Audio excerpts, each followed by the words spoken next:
En esta semana hemos estado estudiando una lección, pues más que decir muy bonita, muy importante, ¿verdad? Una lección que nos da, como dijo el hermano Lorenzo, nos motiva a movernos, a hacer algo que tenemos que hacer y que tal vez no hemos hecho lo que debemos, ¿verdad? Jesús, antes de partir, después de que resucitó, se apareció a muchos y lo vimos en la lección del jueves, las veces que se apareció a sus discípulos para decirles nuevamente la comisión que les estaba encargando. Y esa comisión de ir y predicar el evangelio no era solamente a los discípulos. Esa comisión la dejó para cada discípulo de él que en el futuro se hiciera discípulo también. Porque por eso Jesús les dijo en Mateo 28, el versículo 19, por tanto, id y haced discípulos. Fíjense, esa palabra es bien importante, porque cada discípulo de Jesús, así como los 12 que Dios los instituyó como la base de la iglesia, el fundamento de su iglesia, a cada otro discípulo o los discípulos tenían que hacer otros discípulos para que ellos también fueran con la comisión que les estaba dando Jesús a estos 12. Ustedes saben que Jesús los ordenó. Ordenó Jesús a los 12, ¿verdad? Jesús los ordenó, imponiéndole sus manos, los ordenó para esa misión tan importante que iban a hacer.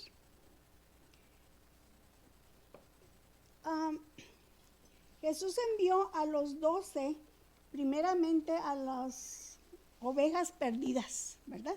La primera vez que los envió fue a las ovejas perdidas de Israel.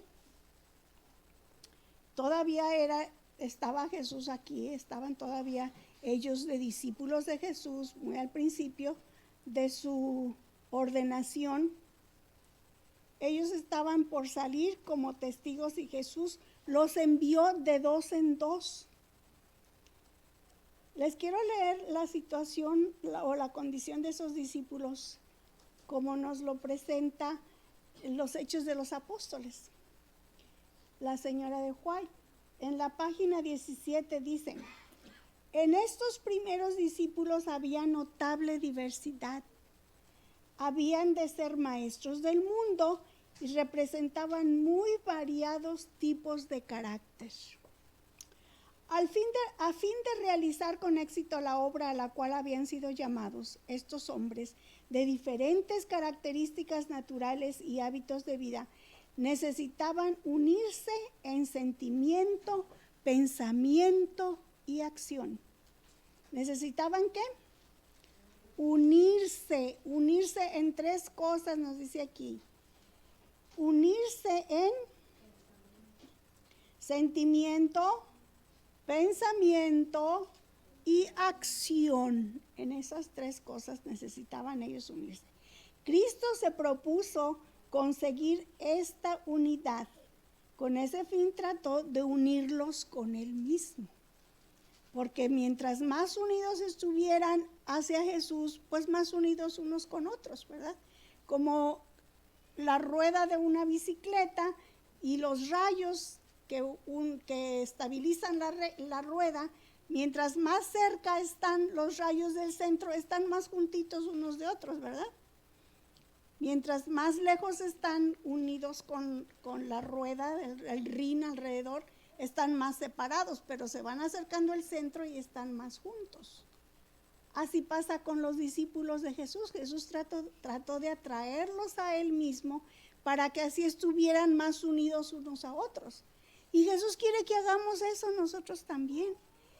La oración de Jesús antes de partir fue eso, que sean uno como tú y yo, le decía a Dios, somos uno, que ellos sean uno en nosotros. Esa era su oración. Y Jesús eso es lo que quiso hacer también, y eso quiere que nosotros también seamos uno solo. Nosotros tenemos que unirnos también en sentimiento, en pensamiento y en acción. En Juan 17, 21 y 23 es lo que nos dice, para que todos sean una cosa, como tú, oh Padre, en mí y yo en ti, que también ellos sean una cosa, y que el mundo conozca que tú me enviaste y que los has amado, como también a mí me has amado. Esa era su constante oración. Entonces, más adelante, Jesús envió a 70, ¿se acuerdan? Después la misión de los 70. Y luego, algo que aprendí yo esta semana y se me hizo muy interesante para poderlos compartir con ustedes, es que Jesús, antes de su partida, Él les dijo a los discípulos el día y la hora en que se iban a reunir todos juntos en Galilea y que Jesús iba a estar ahí con ellos. Fíjense, lo leemos en Mateo 28, que los ángeles o el ángel, aquí dice el ángel y en otro evangelio dice que eran 2 ángeles, ¿verdad? Cuando resucitó Jesús, que le dijo en el versículo 7, id pronto y decid a sus discípulos que ha resucitado de los muertos, y he aquí va delante de vosotros a Galilea, allí le veréis, he aquí os lo he dicho. Aquí está diciendo el ángel que así como Jesús lo había dicho, que se iba a reunir con ellos en Galilea, que les dijeran a los demás que Jesús iba a estar allí en Galilea. Bien interesante, ¿verdad? Saber que Jesús ya se los había dicho. Yo quiero leérselos porque la Biblia lo dice como entre líneas, ¿verdad? No lo dice así específicamente, tan claro, tan abierto, pero lo dice como entre líneas. Pero aquí en el Deseo de todas las gentes, en la página 757, dice aquí, el mandato había sido dado a los 12 cuando Cristo se encontró con ellos en el aposento alto, pero debía ser comunicado ahora a un número mayor. En una montaña de Galilea se realizó una reunión en la cual se congregaron todos los creyentes que pudieron ser llamados. De esta reunión, Cristo mismo había designado antes de su muerte la fecha y el lugar. Fíjense qué interesante. Ese es un dato que a mí me llamó mucho la atención y no quise dejar de compartirlo con ustedes. Está en el Deseado de todas las gentes, página 757, que Jesús ya les había dado a los discípulos la fecha y el lugar donde se iban a reunir. Los discípulos estaban, después de esta reunión, de la última reunión que tuvieron con Jesús y regresaron a Jerusalén, estaban contentos, pero a la vez estaban un poquito desilusionados de sí mismos, de ellos mismos, porque cómo no habían comprendido lo que Jesús les había querido enseñar, cómo ellos no habían podido con suficiente instrucción que Jesús les había dado, cómo no habían ellos comprendido la misión de Jesús. Fíjense, cuando regresaron del ascenso de Jesús, regresaron de nuevo a Jerusalén y se fueron al aposento alto, ellos estaban, como en Hechos lo dice, que Jesús se los había dicho, que esperasen allí, vamos a Hechos, que esperasen allí hasta la venida del Espíritu Santo. En Hechos 1, el capítulo 1.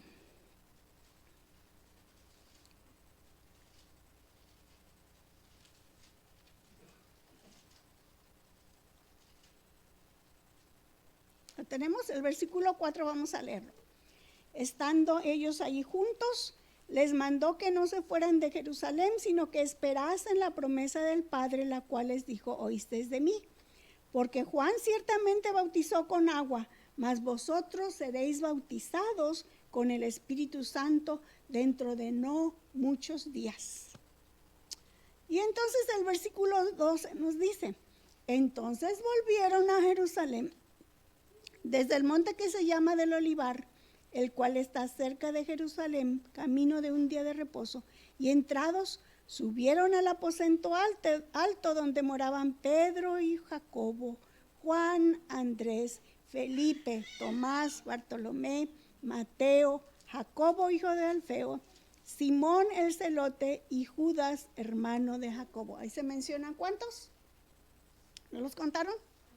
Los 11 discípulos. Estaban los 11 discípulos. Cuando salieron de Jerusalén, iban todos juntos con Jesús.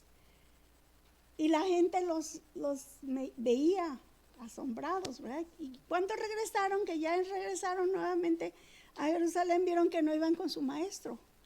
Ya Jesús los había dejado. Pero notaron que ellos no iban tristes. Su cara no era una cara de tristeza. Ellos iban gozosos. ¿Por qué? Porque sabían ahora que tenían una misión que cumplir. Iban contentos, pero iban también para esperar la promesa del Espíritu Santo. Porque Jesús les dijo que antes de salir y hacer la obra, tenían que esperar la promesa del Padre. ¿Y qué fue lo que hicieron? Dice el versículo 14. Todos estos perseveraban unánimes en oración y ruego con las mujeres y con María, la madre de Jesús, y con sus hermanos. Ellos tomaron del aposento alto como su casa provisional. Y todos los discípulos ahí se reunían, estaban allí juntos y estaban perseverando unánimes en oración y ruego. ¿Cuál creen que ustedes que sería su oración y su ruego? Sí, hermana, el Espíritu Santo, eso era lo que ellos pedían. Ellos pedían la unción del Espíritu Santo porque querían empezar a hacer la obra, estaban ansiosos. Pero fíjense lo que nos dice Hechos de los Apóstoles en la página 30. Dice: los discípulos oraron con intenso fervor, pidiendo capacidad para encontrarse con los hombres y en su trabajo diario hablar palabras que pudieran guiar a los pecadores a Cristo. Eso era lo que pedían. Capacidad para encontrarse con los hombres y tratar, y en el trato diario, hablar palabras que pudieran guiar a los pecadores a Cristo. Esa era su oración. En esto perseveraban y oraban y rogaban al Señor por esto.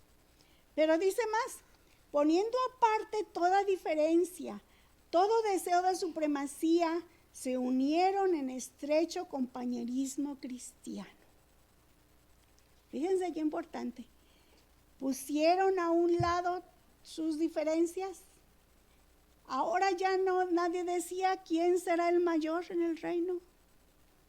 Ahora ya nadie decía yo quiero estar a la derecha y yo a la izquierda de Jesús en el reino. Todo deseo de supremacía. Y se unieron en estrecho compañerismo cristiano. Se acercaron más y más a Dios y al hacer esto comprendieron cuán grande privilegio habían tenido al poder asociarse tan estrechamente con Cristo.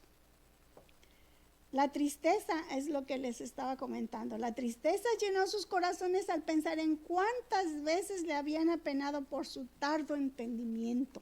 Eso sí les daba tristeza. De que haber estado 3 años y medio con Jesús y eran tan tardos de comprensión, de entender, que no habían comprendido lo que Jesús les quería enseñar y su incomprensión de las lecciones que para el bien de ellos estaba Jesús procurando enseñarle. Esos días fueron días de profundo escudriñamiento de corazón. Los discípulos sentían su necesidad espiritual y clamaban al Señor por la santa unción que los había de hacer idóneos para la obra de salvar almas. La unción del Espíritu Santo, ¿verdad? El poder del Espíritu Santo. Estaban abrumados por la preocupación de salvar almas, de cumplir con la misión. Y estábamos comentando en la lección que Jesús es el Jesús de las misiones, ¿verdad? Es el título de la lección. La misión es una, sin embargo, hay varios aspectos de la misión porque la gente tiene diferentes necesidades, lo que decíamos. Y por eso es que esa era su preocupación de los discípulos para poder estar preparados para cumplir con esa misión y salvar las almas. Era su preocupación de ellos, salvar las almas del pecado. Pero entonces, ¿qué sucedió? Vamos a ver en el capítulo 2 de Hechos, el versículo 1. Hechos 2, versículo 1.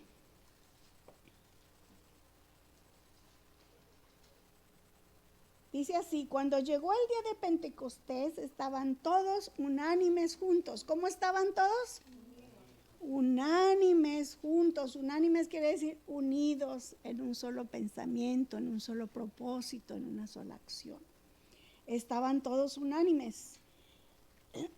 Y dice el 4, y fueron todos llenos del Espíritu Santo y comenzaron a hablar en otras lenguas según el Espíritu les daba que hablasen. La condición en la que ellos estaba en una condición propicia para el derramamiento del Espíritu Santo. Ya habían puesto todas sus diferencias a un lado, ya eran uno solo en pensamiento, ya no había ningún deseo de supremacía. Pedro había traicionado a Jesús, ¿cuántas veces? 3 veces. Y Jesús se les había aparecido junto al mar de Galilea. ¿Recuerdan la lección que estudiamos esta semana? Y Jesús le había dicho a Pedro, preguntado a Pedro por 3 veces: Pedro, hijo de Jonás, ¿me amas más que a estos? Y 3 veces Pedro tuvo que contestar, pero ya sin ninguna altanería, sin ninguna prepotencia, de que antes había dicho a Jesús: no, aunque ellos se escandalizaran, yo no me voy a escandalizar. Yo no te dejaré, yo te seguiré hasta aunque sea la misma muerte. Ya no era el mismo Pedro. Y cuando él le tuvo que contestar a Jesús por 3 veces la misma pregunta, Pedro no pudo más la tercera vez y le dijo a Jesús: Señor, tú sabes todas las cosas, tú sabes que te amo. Pedro había perdido la influencia que tenía entre el resto de los discípulos, y los discípulos hasta pensaban en no contarlo ya entre los 12, por haber traicionado a Jesús. Por eso es que Jesús le hizo esa pregunta 3 veces, y él tuvo que declarar, testificar que sí lo amaba, con una humildad que nunca antes había tenido, porque Jesús lo había transformado. Jesús lo amó todo el tiempo, no importa que él lo había traicionado, el amor de Cristo fue el mismo y fue el que lo restituyó. Y una vez restituido a sus hermanos, entonces ya Jesús nunca le dijo: tú vas a ser el principal a Pedro. No le dijo: ve y vuelve para que tú seas la cabeza. Le dijo: apacienta mis corderos, apacienta mis ovejas, apacienta mi rebaño. Eso fue lo que Jesús le encomendó a Pedro. Y de hecho Pedro hizo tanto trabajo por las iglesias, ¿verdad? Lo podemos ver en las epístolas que él escribió a las epístolas de Pedro, la primera y la segunda carta. Bien, entonces, hermanos, el Espíritu Santo que fue otorgado en ese tiempo a los discípulos, no solo a los 12, había un buen grupo allí cuando fue derramado el Espíritu Santo, fue en forma de lenguas, de fuego en forma de lenguas, y ellos pudieron hablar en diferentes lenguas. Quizás ahora nosotros no necesitamos las lenguas, quizás no es eso lo que nosotros necesitamos ahora, pero el Espíritu Santo, Dios nos lo va a enviar, nos lo va a derramar de acuerdo a la necesidad de este momento en el que estamos viviendo. Hermanos, hablando de este momento en el que estamos viviendo en los últimos días. El Señor viene pronto. Nosotros tenemos que abrir nuestros ojos, tenemos que levantarnos, despertarnos de nuestro adormecimiento y decirles a los demás, hermanos, decirles a los demás que el Señor viene pronto, a los que no lo saben, que Jesús viene pronto y no va a ser un rapto secreto y no va a ser a escondidas. Todo ojo le verá, lo vamos a ver, va a venir con un gran estruendo. Y nadie se va a perder de esa segunda venida. Pero tenemos que estar listos si queremos estar dentro de los salvados. Y mucha gente puede ser que conteste como le contestaron en el primer discurso de Pedro, perdón. En el primer discurso de Pedro, como le contestaron las personas y le dijeron, ¿y qué haremos? ¿Qué haremos si nosotros hicimos todo eso a Jesús sin saber que era el Mesías? Y entonces Pedro les dijo, arrepentíos y bautícese cada uno de vosotros en el nombre de Jesucristo. Ese es el mensaje, hermanos, que tenemos que llevar a los demás. Arrepentíos, bautícese, acepte a Jesús. Jesús es la solución para todos sus problemas, como la historia que nos presentó Ruthie, ¿verdad? Esa persona que estaba ya por suicidarse, llegó a la iglesia y allí encontró la respuesta a todo su problema. El amor de los hermanos, el amor. Y en estas condiciones, veamos el versículo 41 del capítulo 2, dice que los que recibieron su palabra fueron bautizados y se añadieron en aquel día como 3,000 personas. Pero esa era la condición de los discípulos, hermanos. Esa era la situación en la que ellos estaban ahora viviendo. Por eso es que Jesús, Dios y el Espíritu Santo pudieron hacer que toda esta gente se uniera a la iglesia naciente. ¿Por qué? Porque estaban las condiciones propicias para que esas personas aceptaran a Jesús. Nosotros como iglesia también tenemos que tener las mismas condiciones para que la gente que venga acepte a Jesús y se quede y sea parte de nosotros. Tenemos que estar juntos, unánimes, sin ninguna persona queriendo ser mayor que el otro, ni ninguna pretendiendo ser mejor que el otro, sino todos siendo iguales, unidos, unánimes en un mismo propósito. Entonces la gente va a verlo, lo va a notar que somos diferentes. Es la única manera en que nosotros podemos lograr que tenga éxito, no nosotros, el Espíritu Santo pueda tener éxito en traer la gente a la iglesia. Dice el versículo 44, todos los que habían creído estaban juntos y tenían en común todas las cosas. Todos los que se iban añadiendo estaban juntos, seguían juntos, junto con esos discípulos. Y el 46 dice, y perseverando unánimes cada día en el templo, y partiendo el pan en las casas, comían juntos con alegría y sencillez de corazón, alabando a Dios y teniendo favor con todo el pueblo. Y el Señor añadía cada día a la iglesia los que habían de ser salvos. Cada día, fíjense. Quizás no eran 3,000 o 5,000 como en el capítulo 4 nos dice, pero cada día se añadían a la iglesia los que habían de ser salvos. No tenía que ser un sábado, no tenía que ser porque guardaban el sábado, ¿verdad? No tenía que ser un día especial de fiesta, cada día, porque veían lo que estaba sucediendo en esa iglesia naciente. Veamos el capítulo 4. Dice el versículo 4. Pero muchos de los que habían oído la palabra creyeron, y el número de los varones era como 5,000. ¿Sí? Ahora, después de 3,000, y se fueron añadiendo cada día, vino ahora otra grande cantidad a unirse, que eran el número 5,000 de los varones. Pero ustedes creen que no había mujeres también. Serían tal vez como el número de los que alimentó con los 5,000, con los panes y los peces, ¿verdad? Y dice, bien interesante, vamos al versículo 32. Ahí mismo en el capítulo 4, el versículo 32. Dice, y la multitud de los que habían creído eran de un corazón y un alma.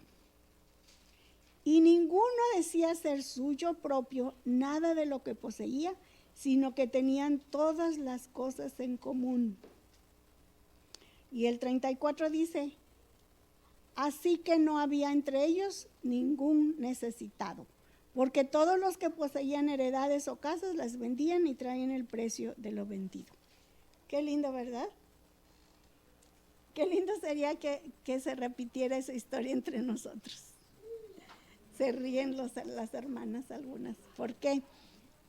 Porque a veces para hacer una comida pedimos ayuda y no lo hay. Toda la que quisiéramos. Y aquí dice que todos comían juntos. Todo mundo ponía de lo suyo. No decía esto es mío. Todo mundo traía a la iglesia. Si tenían dinero venían y lo traían para que los necesitados recibieran lo que necesitaban. Y nadie decía ser suyo, nada de lo que tenían, sino que era de todos. Si tú lo necesitas, es tuyo.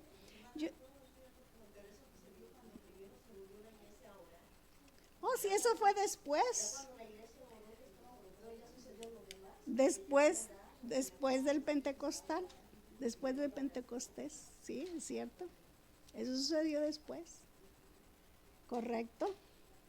Estoy nada más haciendo resaltar cuál era la condición de la iglesia, ¿verdad? Por eso vamos así nada más brincando y haciendo resaltar algunas cosas.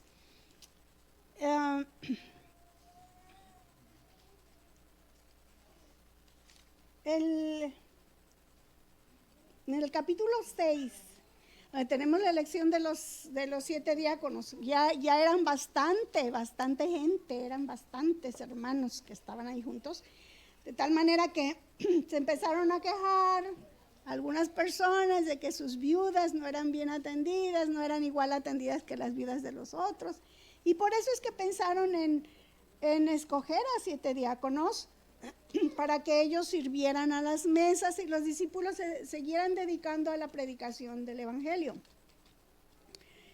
Y el versículo 7 nos dice lo que sucedió después. Fíjense lo que dice. Y crecía la palabra del Señor, y el número de los discípulos se multiplicaba grandemente en Jerusalén. También muchos de los sacerdotes, ese es el punto que quiero hacer resaltar, muchos de los sacerdotes obedecían a la fe. Qué lindo, ¿verdad? Personas que vieron las maravillas que Jesús había hecho tal vez, y que en su corazón sabían que era el Mesías, lo reconocían, pero públicamente no lo habían hecho. Pero después se añadieron muchos de los sacerdotes al grupo inicial de la iglesia. Qué lindo, ¿verdad? Mis hermanos, nosotros tenemos que hacer lo mismo. No hay de otra. Si queremos la unción del Espíritu Santo, el derramamiento de la lluvia tardía, tenemos que hacer lo mismo. La historia se tiene que repetir. La historia se va a repetir. Necesitamos el ungimiento del Espíritu Santo. Necesitamos la lluvia tardía que caiga sobre nosotros. Pero tenemos que cumplir con las condiciones, así como los primeros discípulos lo hicieron. Y entonces sí se van a ver grandes cosas. Nomás que yo todavía tengo la esperanza de que podemos hacer algo antes del derramamiento del Espíritu Santo. Porque acuérdense que Jesús mandó a los 12, estando Él con ellos en su ministerio. No los mandó hasta después que recibieron el Espíritu Santo. Por lo tanto, nosotros no podemos estar nomás sentados esperando, tenemos que hacer algo antes de recibir el Espíritu Santo. Cierto que tenemos que pensar en estar unidos, tener un mismo sentimiento, un mismo pensamiento y en la misma acción. Pero tenemos que accionar también. Tenemos que empezar a trabajar. Así que, mis hermanos, yo les invito a que podamos tomar la lección de nuestros primeros padres, vamos a decir, de la iglesia primitiva cristiana que Cristo instituyó, y tomemos ese ejemplo de ellos y oremos cada uno, oremos por nosotros mismos, oremos en forma personal, que Dios nos ilumine a cada uno, que Dios nos abra la mente, nos abra en el corazón y nos muestre qué es lo que nos hace falta, qué es lo que tenemos que hacer. Y si cada uno hace eso en forma individual, se van a ver muchos cambios, hermanos, porque el Espíritu Santo nos lo va a decir.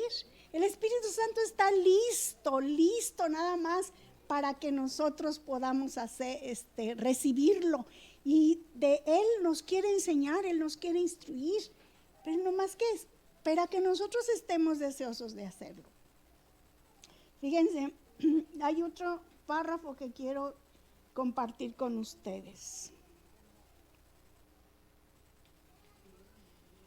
Déjenme ver un momentito.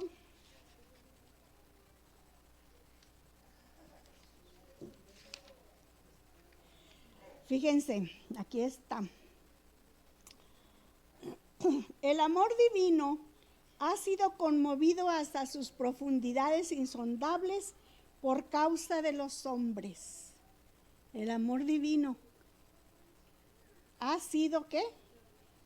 Conmovido hasta sus profundidades insondables por causa de los hombres. Por causa de nosotros el amor divino fue derramado, fue vaciado el cielo completo en la persona de Jesucristo. Pero fíjense lo que dice, esto es lo que a mí me llegó. Dice, y los ángeles se maravillan al contemplar una gratitud meramente superficial en los que son objeto de un amor tan grande. Los ángeles se quedan, wow, qué gratitud tan superficial, casi vacía de parte de nosotros hacia ese amor tan grande que fue derramado para nosotros.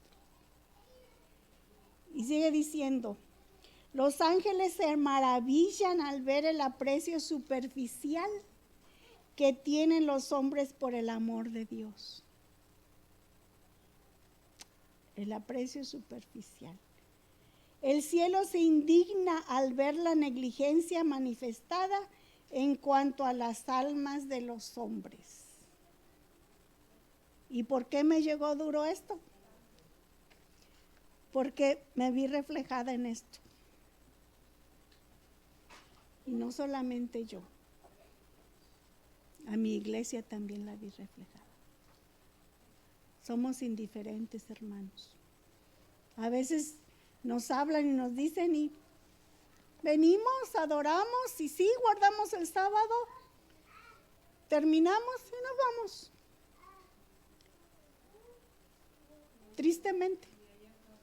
ahí acabó nuestro amor a Dios.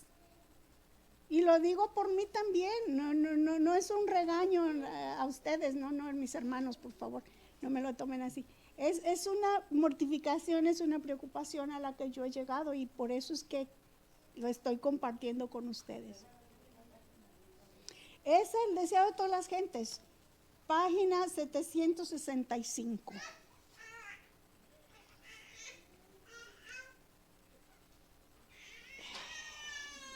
Dice la página 767, los primeros discípulos salieron predicando la palabra, revelaban a Cristo en su vida y el Señor obraba con ellos confirmando la palabra con las señales que le seguían. Eso está en Marcos 16:20. Estos discípulos se prepararon para su obra. Antes del día de Pentecostés se reunieron y apartaron todas sus divergencias. Estaban unánimes. Creían la promesa de Cristo de que la bendición les sería dada y oraban con fe. Hermanos, necesitamos orar y orar con fe. Necesitamos orar y pedirle a Dios el Espíritu Santo. Pedirle a Dios que examine nuestro corazón y nos haga ver si hay en nosotros, como dijo el salmista, camino de perversidad. Que nos haga ver qué es lo que tenemos que pedir perdón y arrepentirnos. Tenemos que orar mucho por nuestra iglesia y además tenemos que accionar.